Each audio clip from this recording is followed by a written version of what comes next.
tinggal nunggu panggilan sidang. Ya, mudah-mudahan semuanya berjalan lancar ya. Saya juga hari ini juga tadi posting di TikTok juga.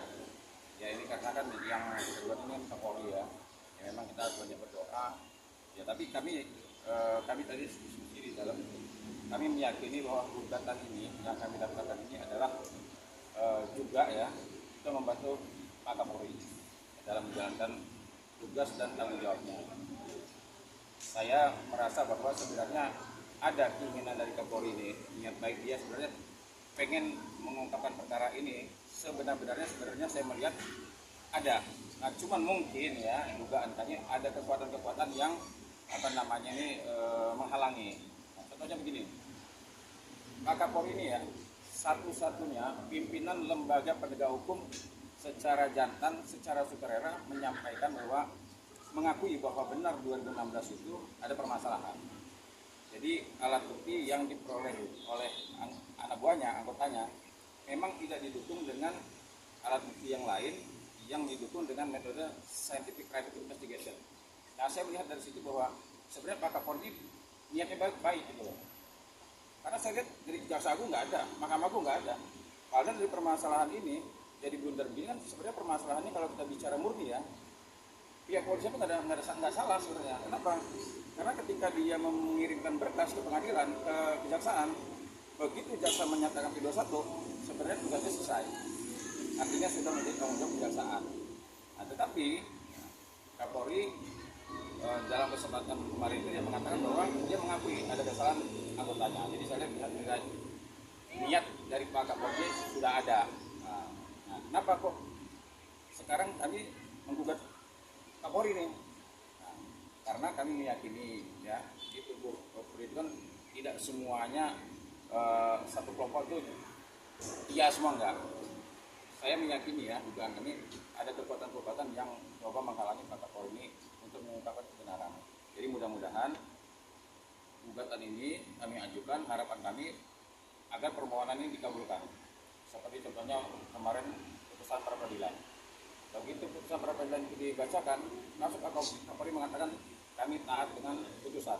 Nah, mudah-mudahan kalau seandainya ini putusannya memang mengabulkan, ya saya juga berharap pasti Pak Kapolri akan mengatakan kami taat dengan putusan.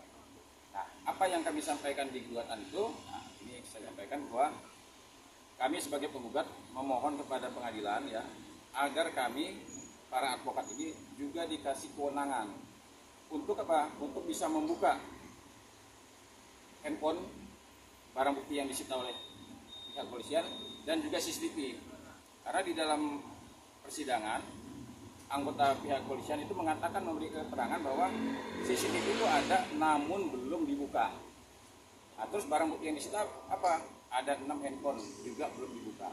Nah, harapan kami semoga ya majelis hakim bisa melihat bahwa tujuan kami tidak lain dan tidak bukan ingin kebenaran itu terungkap agar apa? Agar lahirlah keadilan.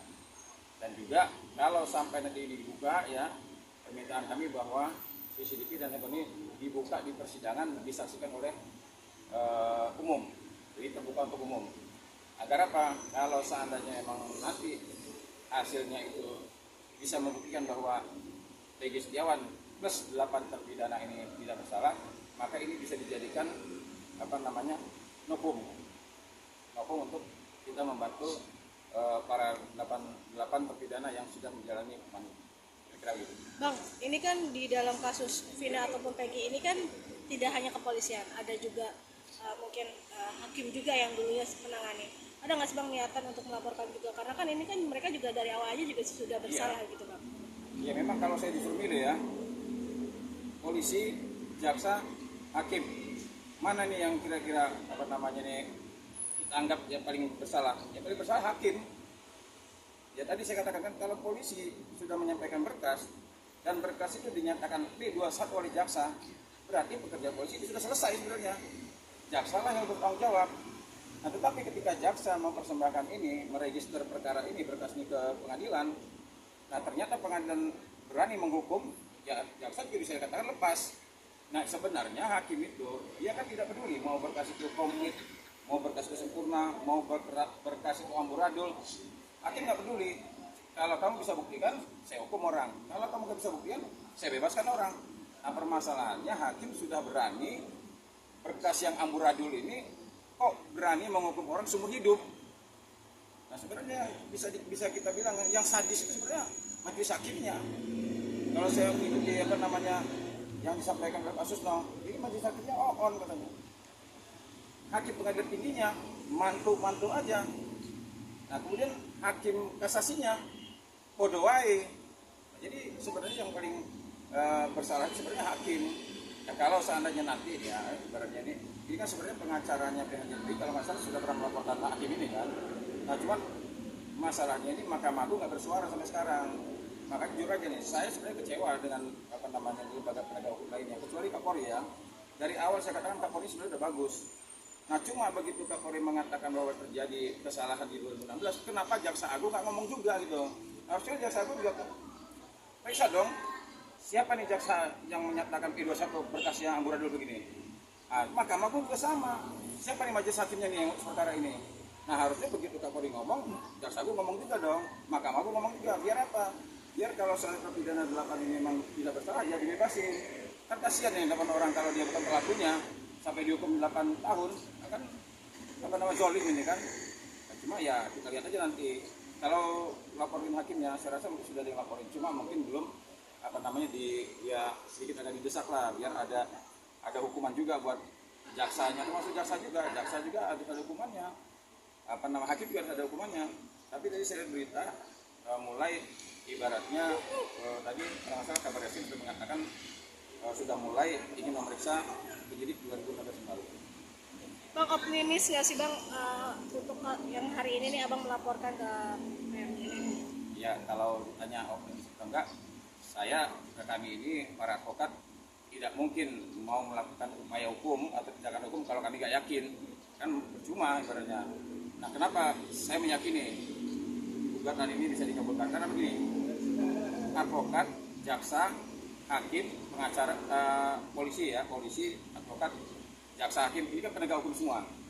Tapi satu-satunya penegak hukum yang tidak dikasih kewenangan adalah advokat. Nah sehingga saya berpikir, waduh ini kalau seandainya saya nangani perkara, terus ada CCTV, ada handphone yang harusnya dibuka, yang bisa barang ini menentukan bahwa klien kita ini bersalah atau tidak, tapi tidak dibuka, lah saya sebagai penegak hukum apa yang harus saya lakukan? Nah, akhirnya saya mengajukan ke pengadilan nih. Nah mudah-mudahan pengadilan mengakui kami sebagai penegak hukum memiliki kewenangan yang sama. Nah, polisi bisa melakukan penyitaan, loh kenapa pengacara nggak bisa melakukan penyitaan? Apalagi ini terkait dengan kebenaran loh. Coba kalau seandainya CCTV sama handphone dibuka, kebenaran kan terungkap kan? Nah sekarang permohonannya jadi di telepon ada gugatan perbuatan melawan hukum atau PMH. Ya, terkait apa? Terkait apa, Pak? Baca aja, Pak. Satu, bahwa telah dilaporkan dugaan peristiwa tindak pidana dengan laporan polisi dilaporkan oleh Pak Rudiana telah dilakukan penyelidikan yang oleh polisi daerah Jawa Barat dengan nomor perkara sekian-sekian 26 bahwa pada saat putus pengadilan nomor sekian-sekian terjadi melakukan tutup serta melakukan pembunuhan pidana serta melakukan perbuatan kekerasan masa anak bahwa kesukuan dengannya. Bahwa terhadap tersebut di atas berdasarkan keputusan nomor tersebut telah menyita tergugat telah menyita baik aja. Udah ada jadwal. Nah gini ya, saya tambahin nih. Kalau pihak penyidik ya mau melakukan penyelidikan dan penyidikan kembali ya. Jadi kan ada pertanyaan, bisa nggak Peggy Setiawan dijadikan tersangka lagi? Jawaban saya bisa. Kenapa? Karena ada peraturannya. Tapi kalau seandainya pihak kepolisian mau nih, ya semangat mau melakukan penyelidikan dan penyidikan kembali, mulainya dari mana? Mulai dari Pak Rudiana, karena Pak Rudiana ada pelapor. Nah, dari mana lagi? Dari AF. Karena dua orang inilah yang membuat perkara ini jadi seperti ini.